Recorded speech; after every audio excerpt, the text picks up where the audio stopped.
ይዤላችሁ የመጣሁት ለጎን ቦርጭ ላስቸገራችሁ ቦርጭ ላስቸገራችሁ ብቻ ነው። እጅግ በጣም በቀላሉ ሁኔታ ቤታችሁ ላይ ቁጭ ብላችሁ ምንም አይነት ነገር ሳታረጉ መዳን ቤታችሁ የሚገኝ የትም ቦታ የሚገኝ ኢትዮጵያ ሆናችሁ የትም ሀገር ሆናችሁ የሚገኝ በሁለት ውህዶች እጅግ በጣም ቦርጭና የጎን ቦርጭ ላስቸገራችሁ መፍትሄ ለእናንተ ይዤላችሁ መጥቻለሁኝ። ቤቱን ላይክ፣ ሼር፣ ሰብስክራይብ የደውሏል ምልክት መጫን እንዳትረሱ የኔ ውዶች። አንደኛ ነገር የሰው ልጅ የሚያስደስታችሁ ከሆነ ላይክ ማድረግና ሼር ማድረግ፣ ሰብስክራይብ ማድረግ፣ የደውሏል ምልክት መጫን፣ ለሰዎችን ሼር ማድረግ አትርሱ። ሰላም ጤና ይስጥልኝ። በመላው ዓለም ለምትገኙ የሙሀይሚን ቤተሰቦችዬ እንዴት ናችሁ? ደህና ናችሁ ወይ? ሰላም ፍቅር አብዝቼ ለእናንተ እየተመኘሁኝ ዛሬ ደግሞ የጎን ቦርጭና ለቦርጭ ብቻ የሚሆን ውህድ ይዤላችሁ መጥቻለሁ። እሱም የምትጠቀሙት ኦልሬዲ ለ10 ቀን ብቻ ነው የምትጠቀሙት። እጅግ በጣም አሪፍ ነው። ደግሞ በቀላሉ ለውጥ የምታገኙበት ነገር ነው። ከእናንተ የሚጠበቀው እኔ ያልኳችሁ ነገሮች በትክክል መጠቀምና ያልኳቸው ምግቦች ማቆምና ማቆም ብቻ ነው። በቀላሉ ሁኔታ ቦርጫችሁ ማስወገድ ትችላላችሁ። አንደኛ ነገር ግን እዚህ ጋር መጠቀም የሌለባችሁ ነገር አንደኛ ነገር ደም ማነስ ላለባችሁ፣ እርጉዝ ለሆናችሁ፣ ለምታጠቡ አይሆንም። ለስኳር ላለባችሁ አይሆንም። ኦልሬዲ ግን ደም ብዛት ላለባችሁ ችግር የለውም ተጠቀሙትን፣ ምክንያቱም ደም ስለሚቀንስ ማለት ነው። እሺ ይህን ያክል መጠቀም የሌለባቸው ሰዎች ከተናገርኩኝ በኋላ እስኪ መጠቀም ያለባቸው ሰዎች ከ60 ኪሎ በላይ ለሆናችሁ ነው። ምክንያቱም ደም ማነስ በጣም ነው የሚያመጣው። አንደኛ ነገር የምትጠቀሙት ኑስካፌ በቀዩ ኑስካፌ መሆን አለበት። እሺ አሁን አጠቃቀሙን እዚህ ጋር አንድ ኩባያ ውሃ በደንብ አንተከተኩት። መጀመሪያ ላይ ካንተከተኩት በኋላ አንድ ኩባያ ውሃ በደንብ ከፈላ በኋላ ግማሽ ትንሹ የኬክ ትንሹ የሻሂ ማንኪያ ኑስካፌ፣ ያ ኑስካፌ ጎልደን የሚለው ኑስካፌ አይደለም። ጎልደን የሚለው ኑስካፌ በደንብ ያኔ ቦርጫችሁ ሳይቀንስ ደም ማነስ ሊያጋልጣችሁ ስለሚችል ምንድነው የምታደርጉት? ጎልደን የሚለው ኑስካፌ ሳይሆን ቀዩ ኑስካፌ መሆን አለበት። እኔ እሱ አሁን ስላለቀብኝ ነው አሳያችሁ ነበረ ስጨምር ማለት ነው። አሁን ምንድነው ቀዩ ኑስካፌ የሚለው ማለት ነው። ክዳኑ ቀይ የሆነ ኑስካፌ ብሎ የተጻፈበት ነው መሆን አለበት። ጎልደን ደግሞ ክዳኑ ጥቁር ነው፣ ጎልደን ተብሎ ተጽፎበታል ማለት ነው። እንደ ቢጫ ጽሁፍ ማለት ነው። ያ አይሆንም። ለእናንተ የሚሆነው ኑስካፌ የሚለው ክዳኑ ቀይ የሆነው አንድ ማንኪያ የሻሂ ማንኪያ ኑስካፌና ከዛ እንደዚህ አንተከተኩት። ካንተከተካችሁት ከ2 ደቂቃ በኋላ አውርዳችሁ ሎሚ እላዩ ላይ ትጨምቁበታላችሁ ማለት ነው። ትንሽ ሎሚ የምትጨምቁበት፣ ይሄን ያክል ሎሚ እንዳጨምቁበት። ምክንያቱም በፍጥነት ደም ማነስ ለመቀነስ ባህሪውም እና ደግሞ በጣም በፍጥነት ደግሞ ቦርጭም ይቀንሳል። ነገር ግን ቦርጫችሁ ሳይቀንስ ደም ማነስ እንዳታመጡ ለ10 ቀን ነው የምትጠቀሙት። ጠዋት ጠዋት ነው የምትጠቀሙት። በባዶ ሆዳችሁ ነው የምትጠቀሙት። ያ ስለሆነ እናንተ ምንድነው ማድረግ ያለባችሁ? ያ ቦርጫችሁ እስከሚቀንስ ድረስ እኔ እንዳልኳችሁ መሰረት ተከተሉ ማለት ነው። ያው እንዳልኳችሁ መጀመሪያ ላይ አንድ ኩባያ ውሃ ኑስካፌ በትንሹ ማንኪያ አደረኩኝ። ለ2 ደቂቃ ተከተኩት። ካወረድኩት በኋላ በኩባያ ካረኩት በኋላ ትንሽ ሎሚ ጨመርኩበት። ያ ሎሚ ጨመርኩበት። ከዛ በኋላ ማር ካላችሁ ማር በተጨምሩበትም አሪፍ ነው። ምክንያቱም የስብ ማቃጠልን ባህሪ ይኖረዋል ማለት ነው በፍጥነት።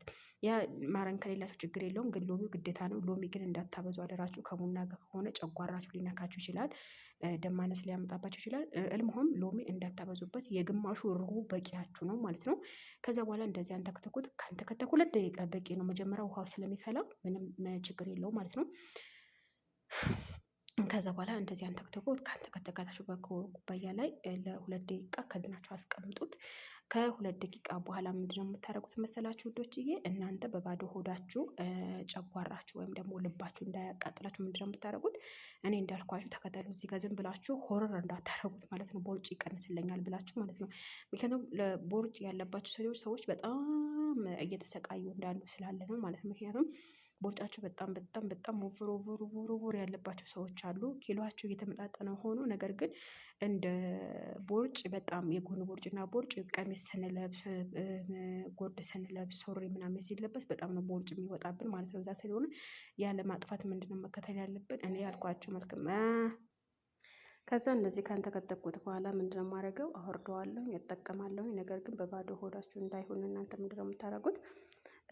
አንድ ኩባያ ውሃ ብትጠጡና አንድ ቴምር ብትበሉ ወይም ደግሞ ሌላ ነገር ብትበሉ ግን ሆዳችሁ ባዶ እንዳይሆን በባዶ ሆዳችሁ ዝም ብላችሁ እንዳጠጡት ነው እንጂ ዝም ብላችሁ ምግብ ብሎ አይደለም ያልኳችሁ ነው። ውሃ ወይም ቴምር ነው ብሎ ያልኳችሁ ማለት ነው።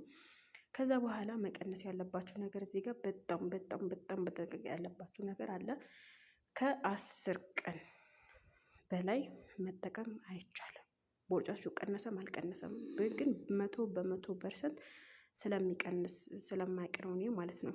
ስለዛ ከ10 ቀን በላይ መጠቀም የለባችሁም። 10 ቀን ኦልሬዲ 10 ቀን ከቆጥራችሁ 1 2 ብላችሁ ቆጥራችሁ ለ10 ቀን ተጠቀሙ።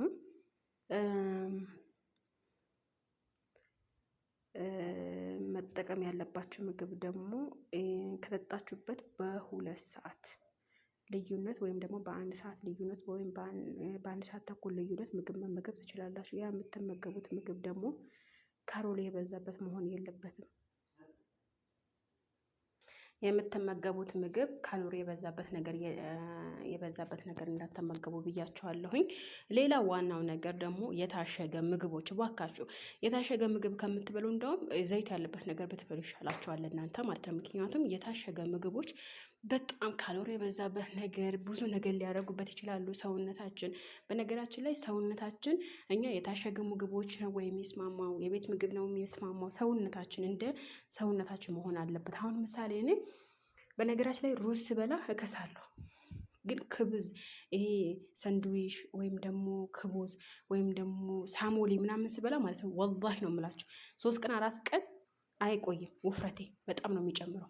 ያ ስለሆነ እናንተ አሁን ሰውነታችሁ የሚካሄድበት ሁኔታ ማወቅ አለባችሁ። ምሳሌ አሁን ሰውነታችሁ ላይ ለውጥ ማየት ግዴታችሁ ነው። እናንተ አሁን ምሳሌ ምን አይነት ምግብ ስትበሉ ነው ውፍረት የምትጨምሩት? ምን አይነት ምግብ ነው ስትበሉ ውፍረታችሁ የምትቀንሱት? ያ ራሱ መረዳት ግዴታችሁ ነው። ዝም ብላችሁ እኔ ያልኳችሁ ከሙን፣ ዝንጅብል፣ ማር፣ ሎሚ እንደዚህ ተጠቀሙ ብዬ አይደለም። የምትበሉት ምግብ ግዴታ መጠንቀቅ የእናንተ ፋንታ ነው። ይሄ ትልቁ ሚና የሚጫወተው ራሳችሁ የምትጫወቱት ሚና ነው። ገብታችኋል አይደለም? ያ ስለሆነ አሁን የሚመክራችሁ ነገር እኔ ዘይቱን የተጠበሰ ምግብ ብትበሉ የተሻለ ነው ከዘይቱ ይልቅ። አሁን ዘይት በጣም አሁን ምሳሌ በሪያኒ ከብሳ ምናምን ስንሰራ በጣም ዘይት ይበዛበታል። መጉሉባ ምናምን ስንሰራ ማለት ነው በዘይት ነገር ስለሚሰራ ያ ራሱ ምግቡ በጣም ነው ዘይት ስለሚበዛበት እኛ ስብ ለማቃጠል እንታገላለን። ነገር ግን የምንበላው ምግብ ቦርጭና ሰውነት ከፍ እያደረገ ካሎሪ እየጨመረ ነው የሚሄደው። ያ ስለሆነ ምንድነው ማድረግ ያለባችሁ? እናንተ መጠቀም ያለባችሁ ነገር እራሳችሁ ማወቅ አለባችሁ። ምሳሌ ምን እንብላ ካላችሁ እኔ ነጭ ሩዝ ሊሆን ይችላል ከሰላጣ ጋር፣ ሰላጣ በቱና ሊሆን ይችላል፣ የተቀቀለ እንቁላል ሊሆን ይችላል፣ አቮካዶ ሊሆን ይችላል። በቃ በተለይ ይሄ እናንተ ጠዋት ከአሳሙሊ ጋር የሚበላው ጅብን ቢበላም ችግር የለውም ግን አብዛኞቻችሁ የምትበሉት ምንድነው? የለውዝ ቅቤ በጣም ነው የሚያወፍረው። ይሄ ማወቅ አለባችሁ። የለውዝ ቅቤ ባትመገቡ አማራጭ ነው። ለማንኛውም አጠቃቀሙን አሰራሩ ይሄን ይመስላል። ያልገባችሁ ነገር ካለ ኮሜንት ስራ ታውቁ። ቤቱ ላይክ፣ ሼር፣ ሰብስክራይብ ማድረግ አትርሱ። ለጓደኞቻችሁም ደግሞ ማከፋላችሁን እንዳትረሱ።